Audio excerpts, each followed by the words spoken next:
Sometimes the cruelest gift life gives you is the freedom you never wanted. Let me tell you about the day my children decided I was no longer part of their lives and how that abandonment became my salvation.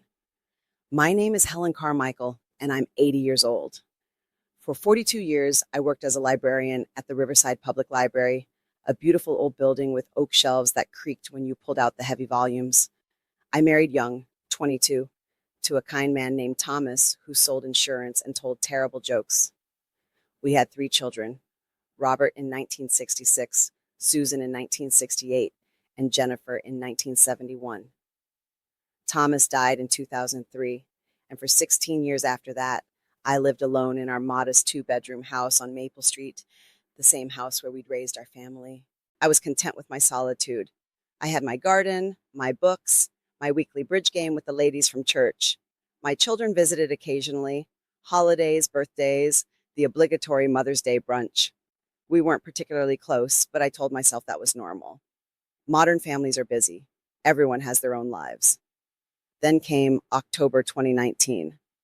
I was 75 years old, still spry enough to climb on a stepladder to reach the good china on the top shelf.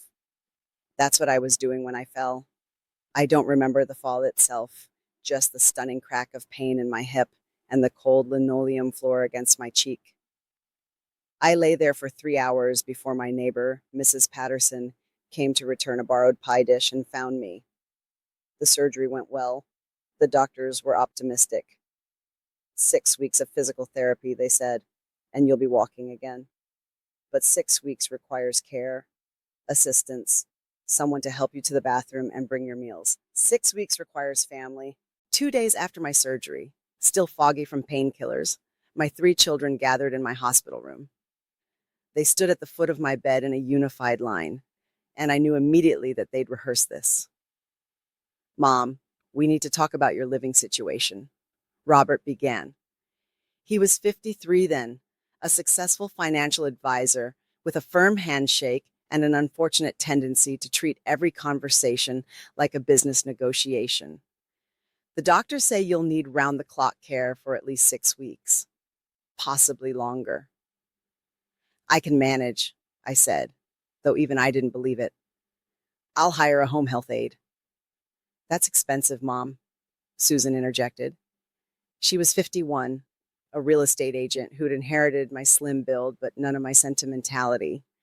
And unreliable. What if they don't show up? What if you fall again? Jennifer, my youngest at 48, had always been the gentlest of my children. She pulled a glossy brochure from her purse and smoothed it on my blanket. "We found a wonderful place. Green Meadows Assisted Living. It has everything. Professional nursing staff, physical therapy on site, activities, chef-prepared meals." I looked at the brochure. Smiling elderly people playing cards, a sun-drenched dining room, a garden with a fountain. "This looks like a resort." "It's the best facility in the county," Robert assured me, "just until you're back on your feet." Temporary.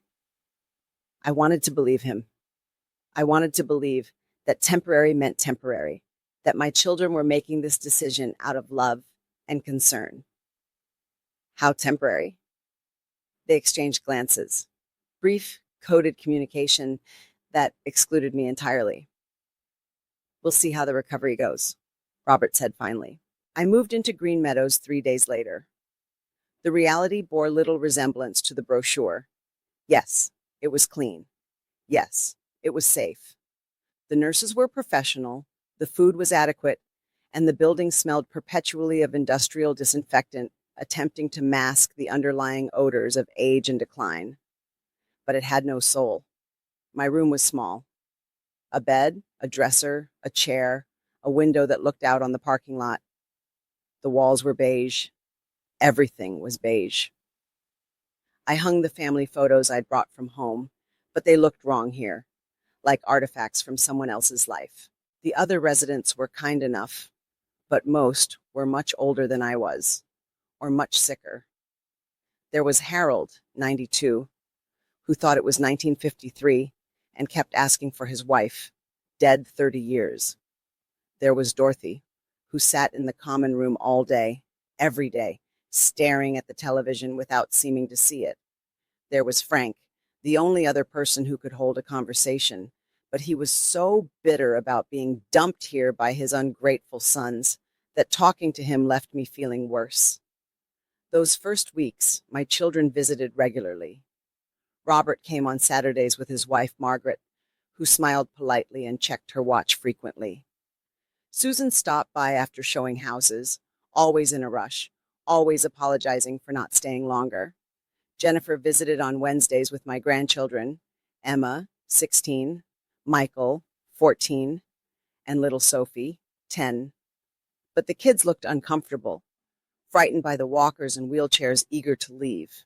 I had 6 grandchildren total. Robert's twins, Jason and Olivia, were in college and never came at all. Susan's daughter, Brianna, was busy with high school volleyball and AP classes.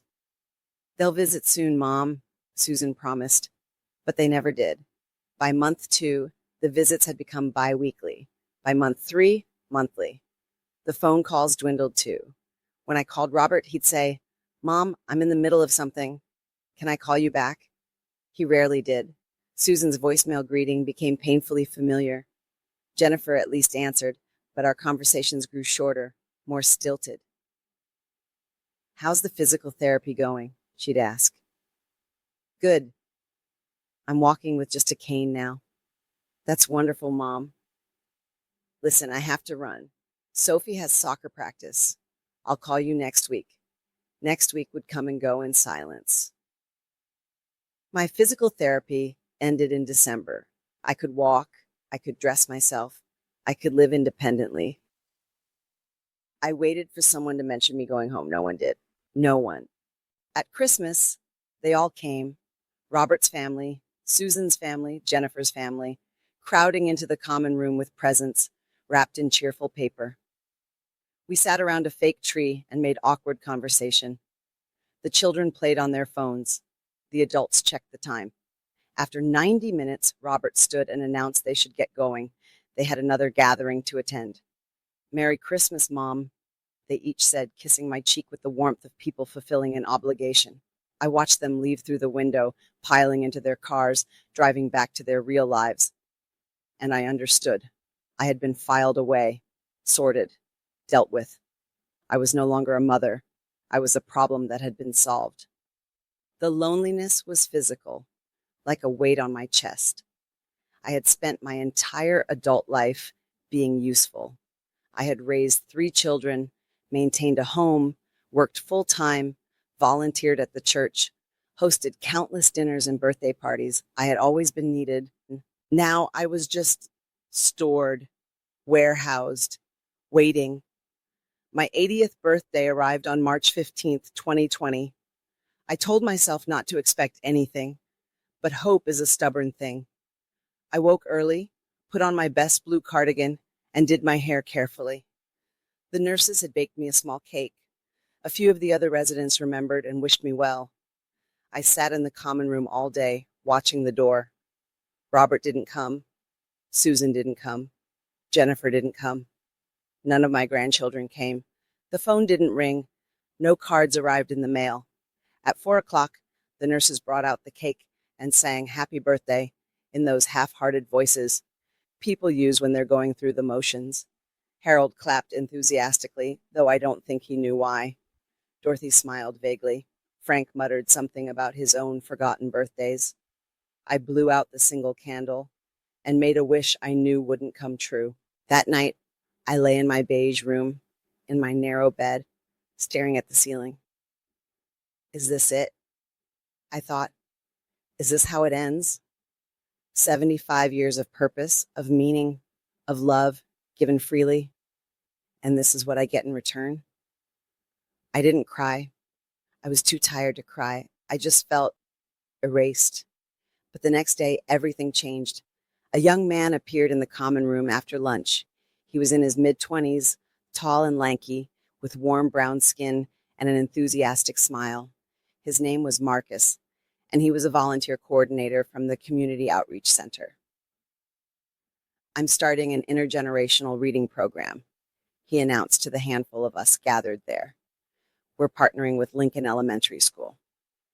We need volunteers to read to children, help them with their reading skills. Anyone interested? The other residents barely looked up, but I felt something stir in my chest, something I hadn't felt in months. Interest. Purpose. I am, I said, raising my hand like a schoolgirl. Marcus's face lit up. Wonderful. Have you worked with children before? I was a librarian for 42 years, I told him. I've read to more children than I can count. His smile widened. Then you're perfect. The following Tuesday, Marcus brought 5 second graders to Green Meadows. They were nervous at first, these small 7-year-olds, intimidated by the wheelchairs and oxygen tanks. But I had a lifetime of experience putting children at ease. Who wants to hear a story? I asked, holding up a worn copy of Where the Wild Things Are. 5 hands shot up. I read to them for an hour, doing all the voices, making them laugh, asking questions that made them think.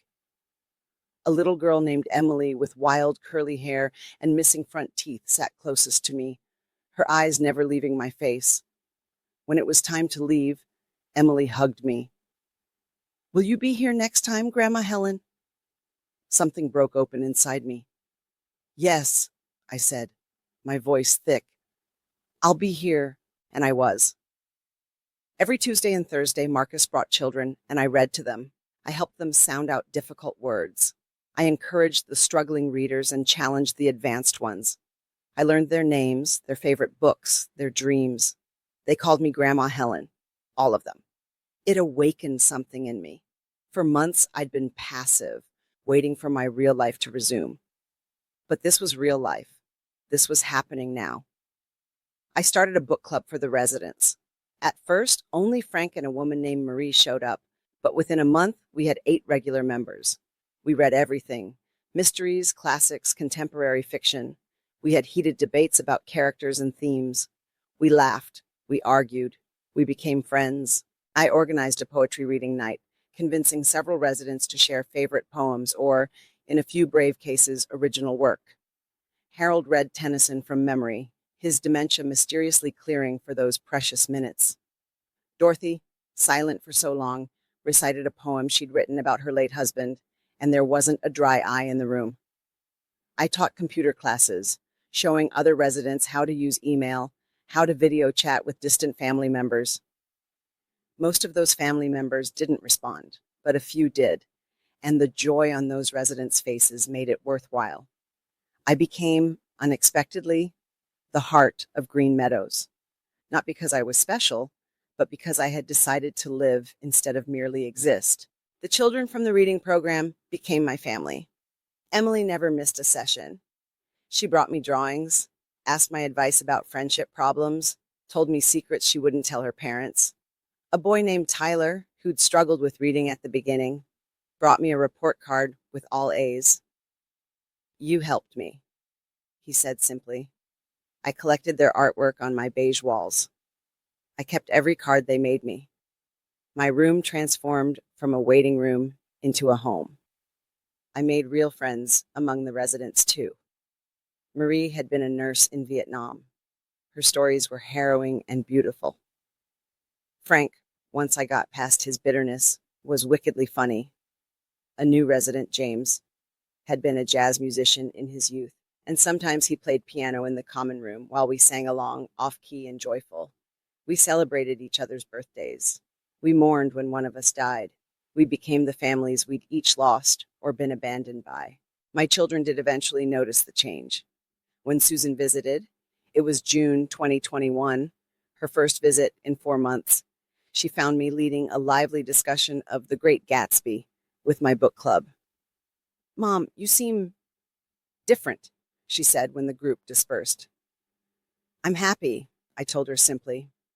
She looked confused, as if happiness was the last thing she'd expected to find here.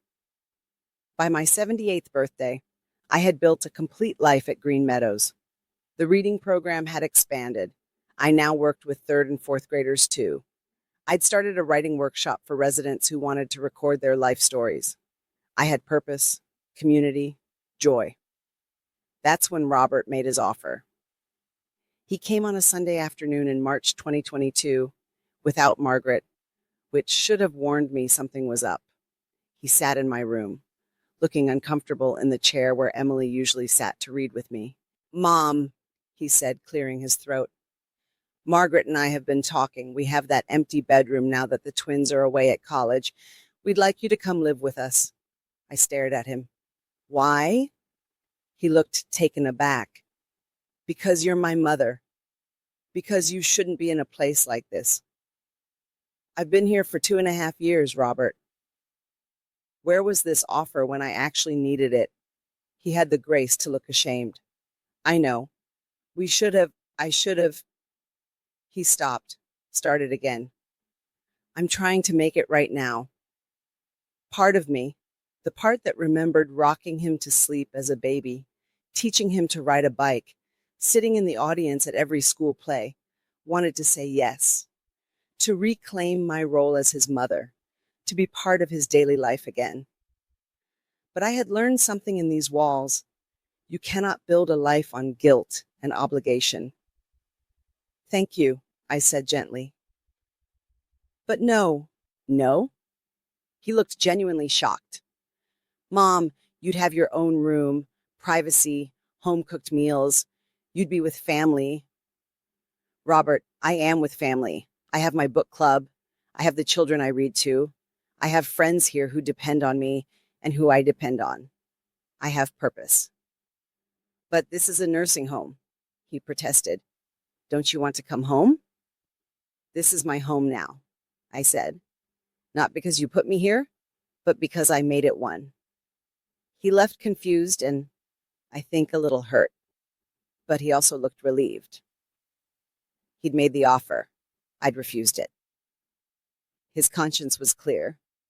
Susan and Jennifer called within a week, both echoing Robert's offer, both sounding equally relieved when I declined. I didn't see much of them after that. Occasional visits, brief phone calls, cards on holidays, but it no longer hurt. I had stopped waiting for them to fill the emptiness. I had filled it myself. Now I'm 80 years old, sitting here in this bright community library where my reading program has expanded beyond Green Meadows. We now bring together seniors from several facilities with children from 3 different schools. The walls are covered with photos of our events, poetry readings, book fairs, storytelling festivals. Last week, Emily, now 12 years old and as tall as my shoulder, brought me a handmade card. She still comes to read with me, even though she no longer needs help. She comes because she wants to. The card read, "Dear Grandma Helen, you are my best friend. Thank you for teaching me to love reading. Thank you for always listening. Thank you for being you. Love, Emily." I have it here with me now, creased from being carried in my pocket. I look at it more than I look at the photos of my grandchildren that finally arrived last Christmas. 5 years late, but they came. Emily's card means more because it was earned, not obligated, because it came from love, not duty. Here's what I've learned, what I want to share with anyone who will listen. Being abandoned by the people you raised, the people you sacrificed everything for, nearly destroyed me. Those months after my 80th birthday, I was a shell. I felt discarded, worthless, invisible. But here's the other truth. That abandonment also freed me. It forced me to stop waiting for my children to give my life meaning.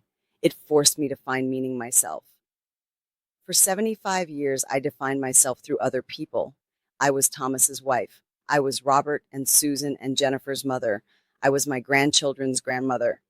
When those roles were taken away, I thought I had nothing left. But I was wrong. I was still Helen, a woman who loved books, who connected with children, who could make people laugh, who had wisdom and stories to share. That person had always been there, buried under all those other identities. I don't hate my children. I've forgiven them, truly. They're products of a society that teaches us to warehouse our elderly, to prioritize youth and productivity over wisdom and experience. They're overwhelmed by their own lives, their own struggles. They never learned how to handle aging, how to hold space for fragility and need. That's not entirely their fault. But I also won't lie and say their abandonment didn't matter. It did. It broke something in me that will never fully heal. There are nights when I still lie awake wondering what I did wrong, how I failed as a mother to raise children who could simply forget me. Yet, even in that breaking, something new grew. I learned that family isn't only blood. Family is the people who show up. Family is Marie, who brings me tea when my arthritis is bad. Family is Frank, who saves me the crossword puzzle from the newspaper. Family is James, who plays What a Wonderful World because he knows it's my favorite. Family is Emily, who brings me her book reports to read first. Family is Tyler, who's now in high school and still visits to tell me about his life. Family is Marcus, who hired me as a paid consultant for the reading program because, as he said, "You're the heart of this whole thing, Helen." I chose to stay at Green Meadows, not because I'm trapped here, but because this is where I'm needed, where I'm valued, where I'm loved, not for what I can give or what I used to be, but for who I am right now. Last month, Robert's daughter Olivia came to visit, my granddaughter, whom I'd seen perhaps 6 times in the last 5 years. She's 23 now, graduating from college, applying to law schools. She sat in my room, surrounded by children's artwork and photos of my chosen family, and she said, "Grandma, I'm sorry we weren't there for you." "You were young," I told her. "You didn't know any better." "I'm not young anymore," she said, "and I still don't visit." I appreciated her honesty. "Then why are you here now?" "Because I'm writing a paper on aging in America, and my professor suggested I interview someone in assisted living. I thought of you." She paused. "And because I'm ashamed that it took a school assignment to bring me here." We talked for 3 hours. She asked real questions, listened to real answers. When she left, she hugged me tight and whispered, "I'll come back. Not for school, just to see you." I don't know if she will, but I'm not waiting to find out. My life is full without her, and if she comes, she'll be an addition, not the foundation. This is what I want people to understand. You will survive being forgotten. You will survive being abandoned. It will hurt. God, how it will hurt. But on the other side of that pain is a freedom you never imagined. The freedom to build the life you actually want, not the life others expect from you. The freedom to choose your own family, your own purpose, your own meaning. The freedom to discover that you are enough, all by yourself, even when the people you loved most decide you're not worth their time. I spent 75 years being useful to others. Now, at 80, I'm useful to myself. I read because I want to. I teach because it brings me joy. I make friends because I choose them, and they choose me back. My children gave me the worst gift I could imagine. They made me unnecessary. But in making me unnecessary, they made me free. And freedom, it turns out, even the freedom you never wanted, can become the foundation of a beautiful life. So yes, my family abandoned me in a nursing home. But I didn't stay abandoned. I found myself instead. And that, against all odds, was enough. More than enough. It was everything.